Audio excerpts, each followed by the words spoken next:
Well, I spent some time this summer shingling our house. So I've learned a few things about shingling. Do you know that a shingle is about 18 inches long? But when you attach it to the wall, you only see at the bottom 6 inches because you build the rows up. And if I've done it correctly, and I certainly hope I have, that at every place on the wall, there are 3 layers of shingle which protects the boards. So the strength of shingling lays in its multi-layers. This morning I want to talk a little bit about Christian stewardship, and I'd like to use that image of different layers for how we understand our response and our participation in God's work in the world. And so today I want to talk a little bit about planned giving or legacy giving. And I can't think of a better text in the New Testament to consider legacy giving than the story of Jesus being anointed at Bethany. It is the last week of his life. He knows full well that he is about to die, and everybody around him knows full well that he is about to die. And this woman shows up at the house. We do not know her name. We know very little about her, except that she's probably a person of above average wealth. She has in her possession a jar of costly ointment. The text says it's worth 300 denarii. A denarii would be a day's wage for someone who worked at that time. So we can rather quickly make a guess that what she holds in her hand could be worth $20,000 to $30,000 by today's standards. And she takes this very costly, very valuable ointment, and she uses it to express her devotion and her love, not just for Jesus, but for the kingdom of God that he proclaimed. She's a person of great means who uses her gift to express her values and to fulfill a hope that was not just hers, but a hope shared by many. As we think about legacy giving, we probably should start with sort of just the honest recognition that not all of us can do it. Some things have not, maybe if things haven't turned out quite the way we had hoped, or life circumstances were different for us, we might not be able to make a gift. And that's okay. I'm not trying to make anybody feel guilty.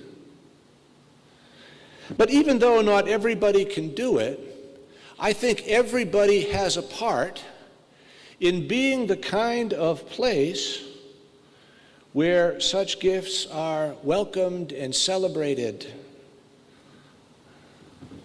If you think about the other gifts that people bring, we have very little difficulty encouraging those with special gifts to respond to those.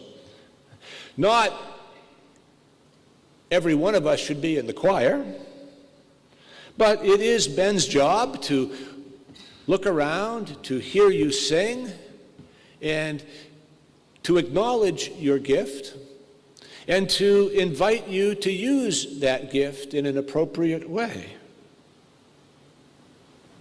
In the same way, not all of us have the inclinations or the desires to work with children and youth in our Christian education program, and it is Misty's job to get to know us and to invite us, if we exhibit those gifts, to consider using them in a way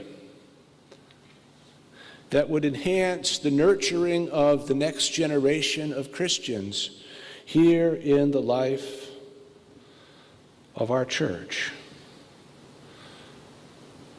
So even though not all of us participate in the music program and not all of us participate in the Christian education program, we all want it to succeed, and we all want to do what we can to be supportive.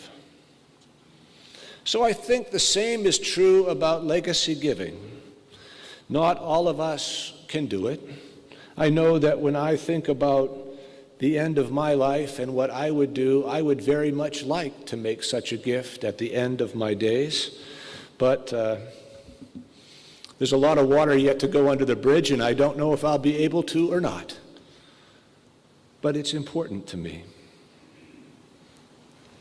I thought I'd tell you a little bit about our church's history around legacy giving and something about our present practice. Wesley Church has been around for probably 60 years. And over the course of those 60 years, there have been about 20 gifts given to the church in legacy giving.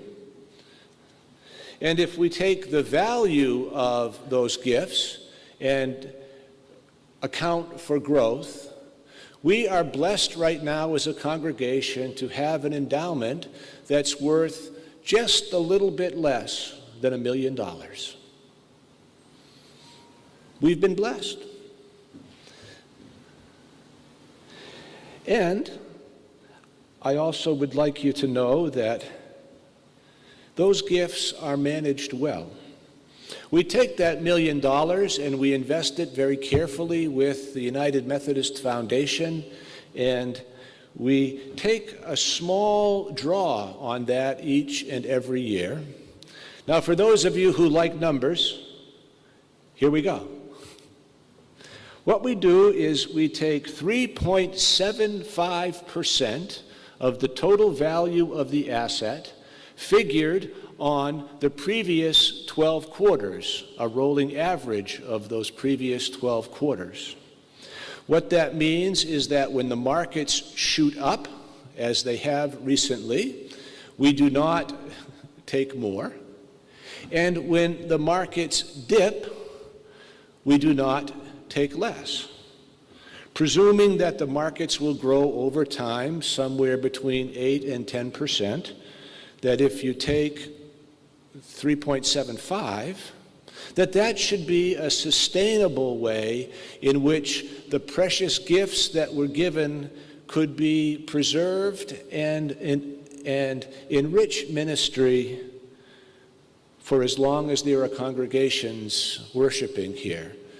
That it's a model, an endowment model, that will allow that to be a consistent resource over time. And I think that's a very good practice, and I think we can be proud of the leaders of our church who have done that. We are blessed. And if you're considering and you'd like to think about that and participating in that kind of support of the church's ministry, I would be more than happy to talk with you about how that happens, and there are certain tax advantages that I can share with you. But I think it's always important to remember when we talk about stewardship that it's never really about the money. It's really about the mission. It's about doing the things that God is calling us to do, and doing them with joy and with enthusiasm. Stewardship in the church is never about the money. It's about the calling that we have.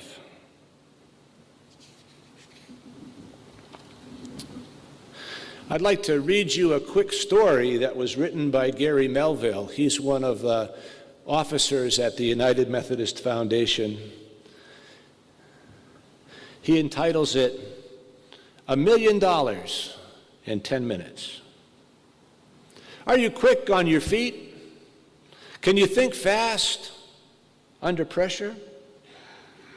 Suppose you and your pastor are requested to appear at a probate court for a meeting with the judge. When you arrive, you learn that there are 5 other organizations are represented, ranging from the local college to the Animal Rescue League. You sit together in a small room like patients waiting for the doctor. The judge calls each organization one at a time into his chambers. The judge explains the situation and asks each group the same question and gives them 10 minutes to answer.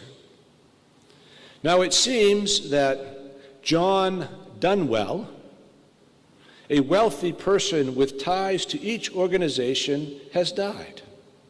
John could not decide who to leave his $1 million bequest to, so he left instructions for the judge.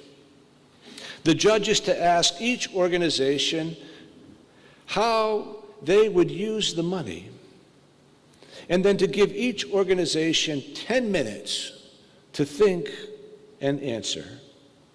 The judge, after hearing all the answers, would award the money, the entire amount, to one organization.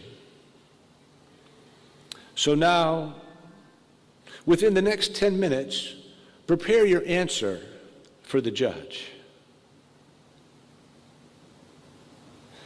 Having visited more than half the churches in the annual conference, Gary Melville writes, over the last 17 years, I can tell you that many churches could spend the entire amount on the church and the parsonage, never mind repaving the parking lot.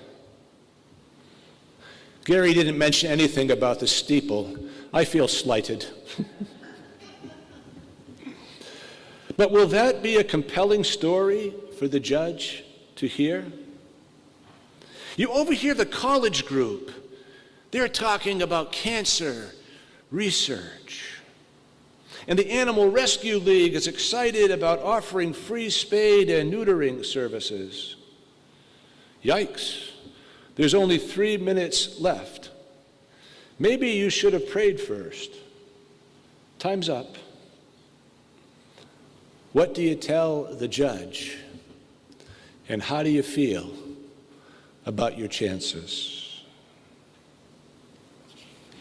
He goes on to say it's not uncommon for people to leave large bequests to an organization other than the church. And would you be surprised to learn that organizations who make a point of asking for such bequests actually receive them? I wonder if we should have visited John Dunwell to get his thoughts, to hear of his dreams for his church. If we had asked, would he have responded? Who knows? Is it not the role of the church to help people grow in their faith and in their discipleship? Isn't stewardship the way we live out our yes to Jesus Christ?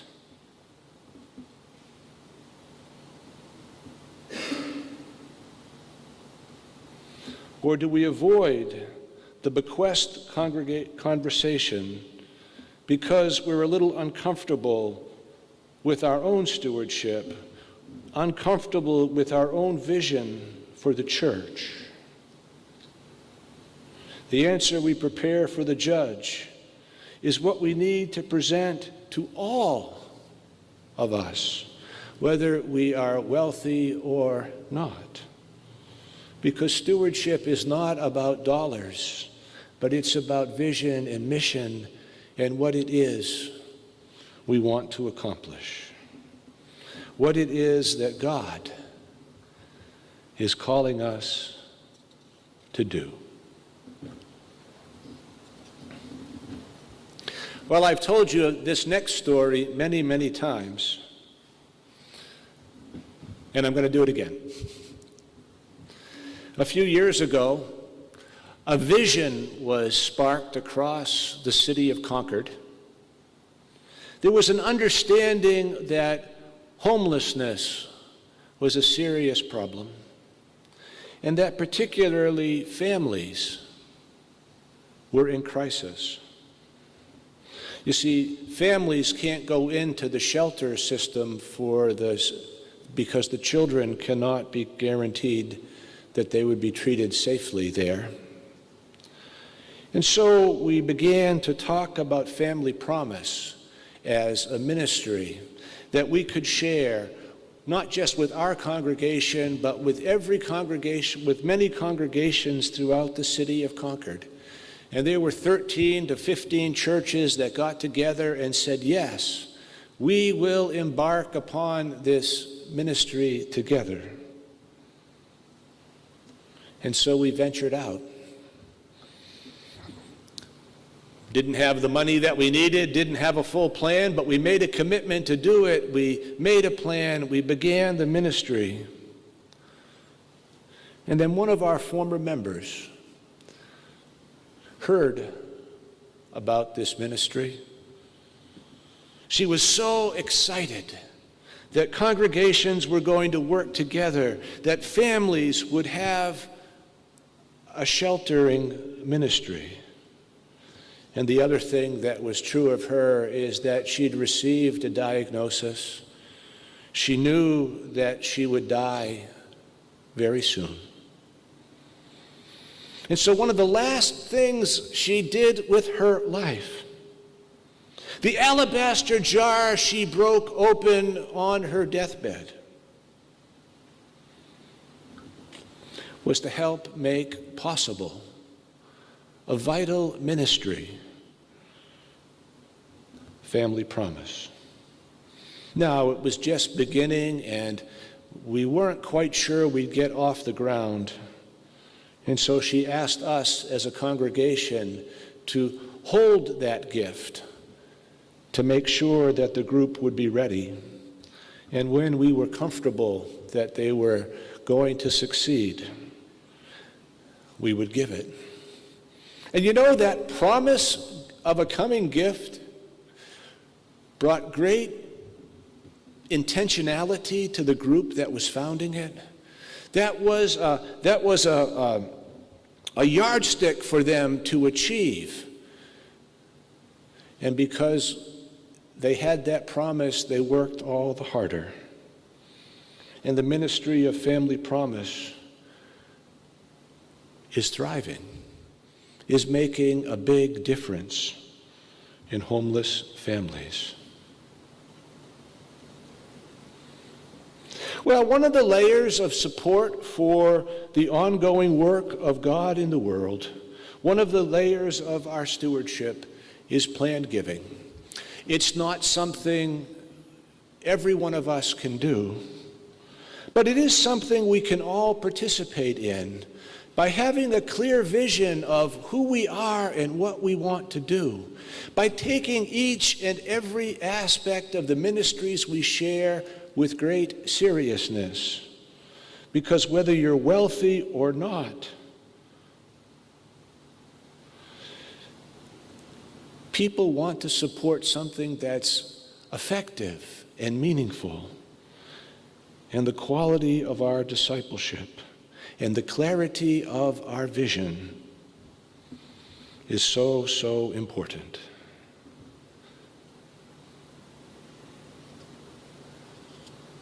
Well, there are many ways to support the work of the church, many layers of our ministry. And I've shared one with you this morning.